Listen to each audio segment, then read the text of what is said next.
Hello বন্ধুরা, আশা করি আপনারা সকলে ভালোই আছেন। আমি সন্দীপ, সিভিল ইনফরমেশন বাংলার পক্ষ থেকে সকলকে স্বাগত জানাই। আজকের বিষয় থাম্বনেল দেখে বুঝে গেছেন। আজকের বিষয় কি? আজকের বিষয়টা হচ্ছে অবশ্যই সিঁড়ি। তো এখানে একটা সিঁড়ির ফার্স্ট ফ্লাইটটা আমি ড্রয়িং করেছি। এখানে দেখুন, আমি প্রথমে যেখান থেকে আমরা উঠবো সেই জায়গাটা 3 ফুট মাপ রেখে আছি। এটা একটা ডোমেস্টিক বাড়ির হিসাবেই দেখাচ্ছি। এটা আপনার জায়গা বেশি থাকলে 4 ফুটও রাখতে পারেন, 3.5 ফুটও রাখতে পারেন। তো এখানে ট্রেড দেখিয়েছি হচ্ছে 10 ইঞ্চি। ট্রেড হচ্ছে 10 ইঞ্চি আর রাইজার 6 ইঞ্চি। ট্রেড বিষয়টা জানা আছে, তবু আর একবার বলছি। ট্রেড আমরা যে পোর্শনে সিঁড়ির পা রেখে আস্তে আস্তে উপর দিকে উঠে যাই, সেটা হচ্ছে ট্রেড। আর একটা স্টেপ থেকে আর একটা স্টেপের যে হাইট, এখানে এইটা, সেই হাইটটাকে আমরা রাইজার বলি। রাইজার। তো এখানে হচ্ছে ট্রেডটা 10 ইঞ্চি আছে, রাইজারটা হচ্ছে 6 ইঞ্চি আছে। এবার একটা সিঁড়ি বানাতে গেলে যেটা খুব গুরুত্বপূর্ণ বিষয় হচ্ছে, আমার এই যে ওয়েস্ট স্ল্যাবটা, এটার অ্যাঙ্গেলটা যদি আমার ঠিক না হয়, তবে আমি সিঁড়ির ধাপগুলিকে 10, 6 এইভাবে মেলাতে পারবো না। তো এবার এই ত্রুটি মুক্ত সিঁড়ি তৈরি করতে গেলে কিভাবে আমাদের শুরুটা করতে হবে, আসুন দেখা যাক কিভাবে সিঁড়িটা শুরু করতে হবে শাটারিং করার জন্য। তো আমি এখানে 3 ফুট রেখেছি। 3 ফুট থেকে রাইজার শুরু করছি। তাহলে মনে করুন এটাই আমার একটা ওয়াল। এবার আপনি ওই 3 ফুট দূরে আপনার ওয়াল থেকে, ইনসাইডের ওয়াল থেকে আপনি 3 ফুট দূরে একটা মার্কিং করলেন। 6 ইঞ্চি উঠলেন, 6 ইঞ্চি ওঠার পর 10 ইঞ্চি, এইভাবে আপনি একটা সিঁড়ির ড্রয়িং করলে আপনি 3-4টে ধাপই করুন, বেশি দরকার নেই। আপনি এইখানে 6 ইঞ্চি করলে পরের মার্কিং এখানে এই হাইট নিলেন 12 ইঞ্চি, তারপরে হচ্ছে 18। এইভাবে পরপর পরপর মার্কিং অনুযায়ী আপনি ট্রেড আর রাইজারটা ছবিটা তৈরি করুন। তাহলে কি হবে যে আপনি এইখানে ট্রেডটা পেয়ে যাচ্ছেন, রাইজারও পেয়ে যাচ্ছেন।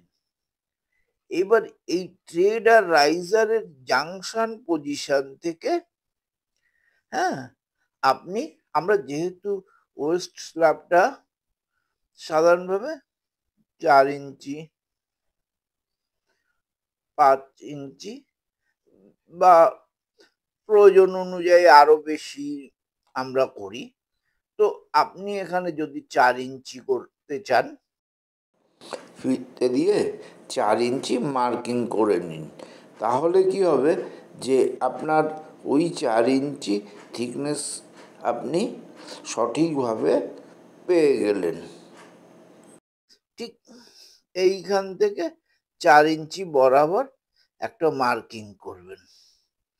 ঠিক সেম ভাবে এইখান থেকে আপনি 4 ইঞ্চি বরাবর একটা মার্কিং করবেন। তাহলে আপনি দুটো পয়েন্ট পেলেন। এবার এই দুটো পয়েন্টকে আপনি যদি জুড়ে দেন, তাহলে দেখা যাবে যে পুরো যে মাপটা হলো, এইটা হচ্ছে আপনার পারফেক্ট শাটারিং এর লাইন হবে। ফার্স্ট ফ্লাইটের শাটারিং এর লাইন এটাই হবে। আপনি এই বরাবর যদি শার্টরিংটা করেন তাহলে আপনার সিঁড়িটা সুন্দর হবে। দেখুন, আপনার এখান থেকেও ৪ ইঞ্চি থাকলো, এখান থেকেও ৪, এইভাবে যেখান থেকেই নিন না কেন আপনার এই থিকনেসটা ৪ ইঞ্চি হবে। তাহলে কি হচ্ছে যে আপনার এই অ্যাঙ্গেলটা অ্যাকিউরেট বা সঠিক অ্যাঙ্গেলে আপনি পেয়ে গেলেন। এবার এই শাটারিংটা কোথা থেকে স্টার্ট করবেন? তাহলে এই লাইনটা আপনার মেঝের যে পজিশনে এলো, ধরুন এই জায়গাটাতে এলো। তাহলে আপনি এখান থেকে এই যে এই ডিসটেন্সটা, আমার এখানে লাইনটা বাঁকা হয়ে গেল। যাই হোক, এই মাপটা হচ্ছে আপনার এই ওয়াল থেকে অতটুকু দূরে থেকেই শাটারিং এর স্টার্ট করতে হবে। তাহলে কি হবে যে আপনার এই অ্যাঙ্গেলটা খুব সুন্দরভাবে তৈরি হবে এবং সিঁড়ির প্রত্যেকটা ট্রেড এবং রাইজার ১০ ইঞ্চি ৬ ইঞ্চি ভাবেই তৈরি হবে। তাহলে সাধারণভাবে যে এই যে শাটারিং, এই পজিশনটা ১০ ইঞ্চির কাছাকাছি থাকে, কিন্তু এটা সব ক্ষেত্রে তাই হবে এমনটা কোনো মানে নেই। ধরুন আপনার জাগার অসুবিধার জন্য আপনি এই রাইজারটাকে ৭ ইঞ্চি করলেন, ট্রেডটাকে ৮ ইঞ্চি করলেন। তখন দেখা যাবে সিঁড়িটা আরো খাড়া হয়ে যাবে। তখন কিন্তু হয়তো দেখা যাবে যে এটা এরকমভাবে বেশি হাইতে হয়ে যাবে। জানি না বোঝাতে পারছি কিনা। আ তো এইভাবে যদি আমি খুব ভেবেচিন্তে কাজটা মিস্ত্রিকে দিয়ে করিয়ে নিই, তাহলে কি হবে?